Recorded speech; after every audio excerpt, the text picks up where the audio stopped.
My meal must be salt-free. This story is from a dinner party I hosted before the pandemic. I invited 6 folks, and shortly after the invites were sent I received a call from Sally. Sally, not her real name, advised me that she was now on a salt-free diet due to medical reasons.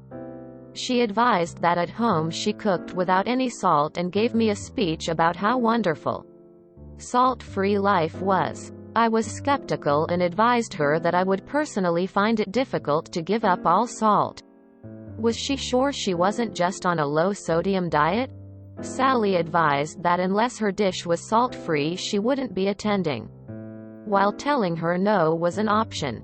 I'm not that person. See my previous malicious compliance. I was pissed off at Sally for years of being difficult at the dinner table and restaurants. Trust me, there was always something wrong with her meal, or its preparation, or the flavor, or the waiter, or, with a smile so large you could hear it through the phone, I assured her that her request for salt-free was 100% going to be accommodated. On the dinner night I prepped the meal. Sally was getting the same thing as everything else with one critical difference. All of her food was prepped in separate containers, baked on separate racks, and seasoned with exactly the same flavors sans salt. Dinner time and my guest arrive. I have all of Sally's food plated on white plates. Everyone else gets gray plates. First round. Appetizers. Fried calamari with a lemon jalapeno butter sauce. This dish typically has salt in both the batter and the sauce. As Sally couldn't have that, I battered her calamari in salt-free seasonings and flour. Her condiment looked exactly the same but was made with unsalted butter and no added salt. I place Sally's plate in front of her first and she immediately states she asked for salt-free. I assure her that her dish is salt-free and I made sure to cook hers separate and even use a different colored plate to keep it straight. We all sit to talk and enjoy the squid. Sally takes a bite and makes a face. Mine has no flavor, she exclaims. All of my other guests tell Sally it's divine, delicious, best they've had, etc. I smile at Sally and assure her that her dish was flavored exactly as everyone else. The only difference is that she received absolutely no salt. It's at this point that Sally has a moment of clarity. It's painfully obvious on her face. She realizes she can't complain about the lack of salt as she's already told the table about her salt-free life. She also can't claim it tastes terrible if everyone else is raving about the food. She literally looks like she was about to cry at the table. As my guests enjoy their dinner, Sally is slowly doing the toddler plays with her food munch and pushing her calamari around the plate. After a few moments she reaches for the sauce that I made for everyone else. Sally, be careful, the salt-free sauce is in the white bowl. That one has salt. She mumbles something about wanting to taste the difference before literally dumping the bowl on her calamari. She then exclaims how much better it tasted. You and I know that. Of course. Things taste better with salt. So this drama repeated itself over the main course of honey-roasted salmon with pine nuts. I also am no heathen and had both salt and pepper on the table for my guest. I'm not going to judge you for needing more flavor. Here we go. Sally takes a bite of her fish and once again realizes that it has no salt. She reaches for the salt shaker and conversation stops. Another guest asked Sally if she was okay with adding salt to her food. She says that she can occasionally have salt. She proceeds to shower her fish with salt sprinkles. I also baked some cookies for dessert. The dough uses a little salt. I made sure to whip up a separate batch of cookies wrapped to go for her. Salt-free, of course. When I handed her those cookies, the look of defeat that hit her face warmed my heart.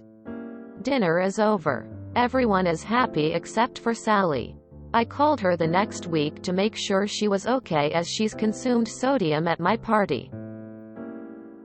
Sally told me her doctor has removed her sodium restrictions and she won't need that accommodation at future meals. On the phone I congratulate her for her good health. When I hang up I laugh until my sides hurt. Salt-free life apparently doesn't taste good when the salt is actually omitted. Note: to any on a low or no sodium diet, for their health I commend you. Sally, however, wasn't actually on this diet. This is evidenced by her shock at how salt-free food tasted. I confirmed with her husband that she's never stopped using salt at home. Her salt-free claims were a ploy for attention that backfired tastelessly. TLDR. Sally lied and stated she required a salt-free diet. She is defeated and miserable when forced to eat salt-free food.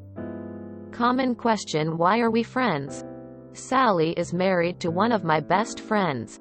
As my friend has elected to stay married to her, I have tolerated her. I wouldn't call her a friend, but we are where we are.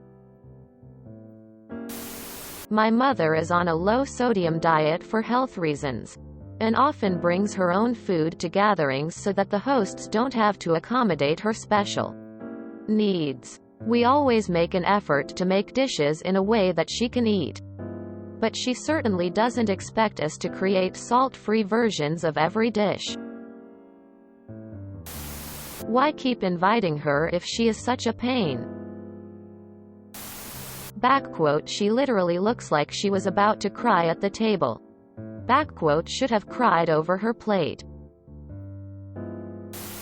With friends like Sally, who needs enemies? Damn it. I wanted attention and sympathy, not salt-free food.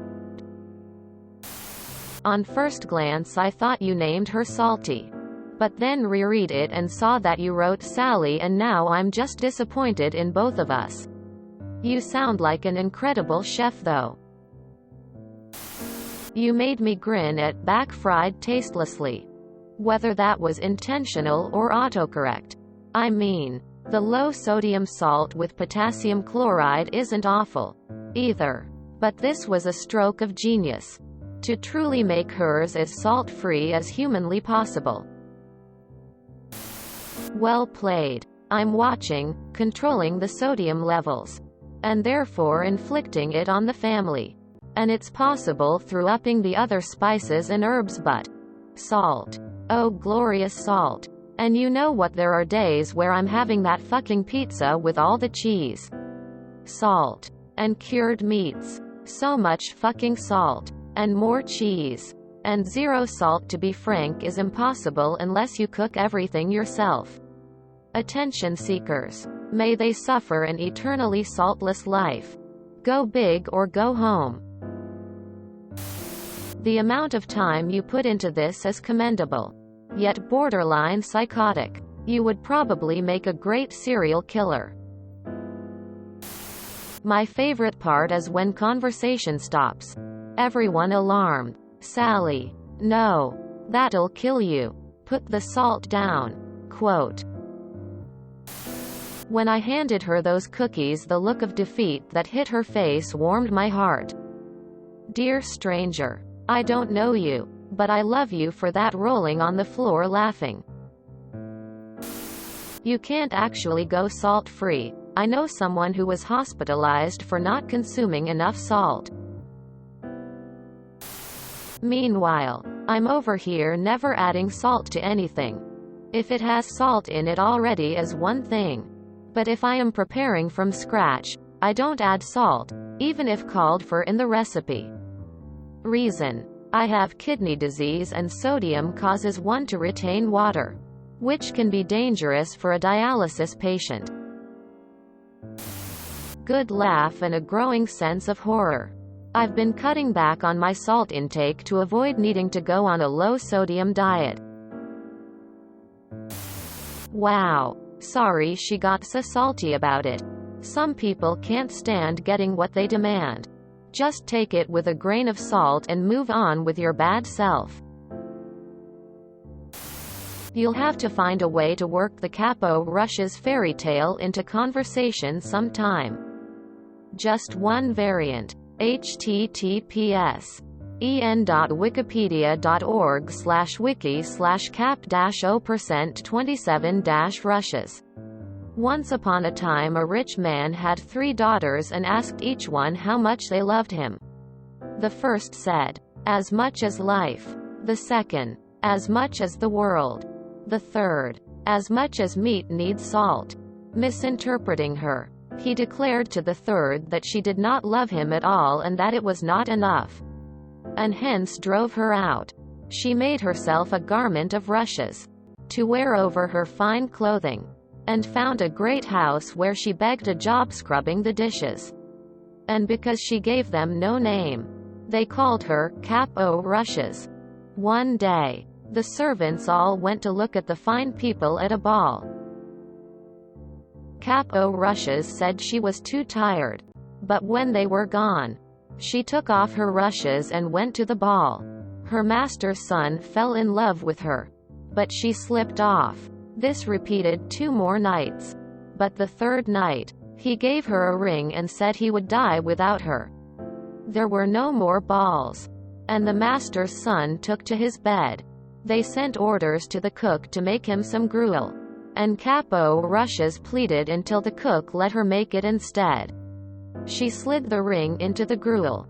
The master's son sent for the cook and demanded to know who had made the gruel, and then summoned Capo Rushes, and questioned her until she admitted she was the woman and took off her rushes.